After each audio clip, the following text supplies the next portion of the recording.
How many times in life have you trusted God for something that seemed to take forever? And today I was just thinking in my reflection of Sarah in the Bible. Remember when she was told that she was going to have a baby in her old age? Mark you, this lady had reached her menopause and there was nothing that was going to show up. And an angel just appears and goes like, oh, by the way, you're going to be having a child. And I'm sure wherever, when she was laughing behind the scenes, she was like, I think these guys don't really know who I am or what I've been through. And she laughed because of how impossible that seemed. And I don't know how many of us in life have been through a situation where things looked very impossible and you've waited for things and God just doesn't seem to answer your prayers as you intended for them to be. I would encourage you to hold on. I'm trying to figure out, here's Sarah in the current situation, just bring her wherever we're living in right now. Here's Sarah, and she walks into a hospital, and probably everybody, for every old person around the hospital, they're all looking for the doctor to check on their backs, others are having migraines and stuff like that. And then this old woman asks for a gynecologist.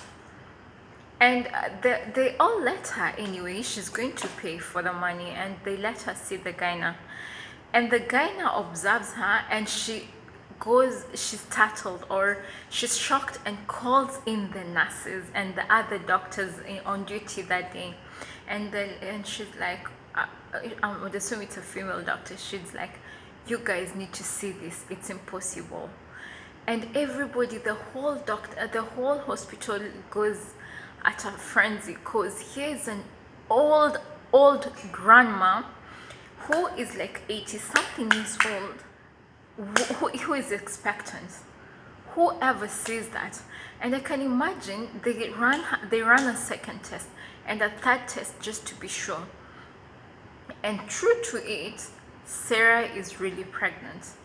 And then one of the people leak out the information, and it's on the newspapers the next day. An 8-year-old woman who's pregnant. And nobody believes it until Sarah carries her pregnancy and delivers. And that's the kind of a God we serve. The God who works with impossibilities. The God who's able to turn situations and turn things around even when they don't make sense to anybody else around you.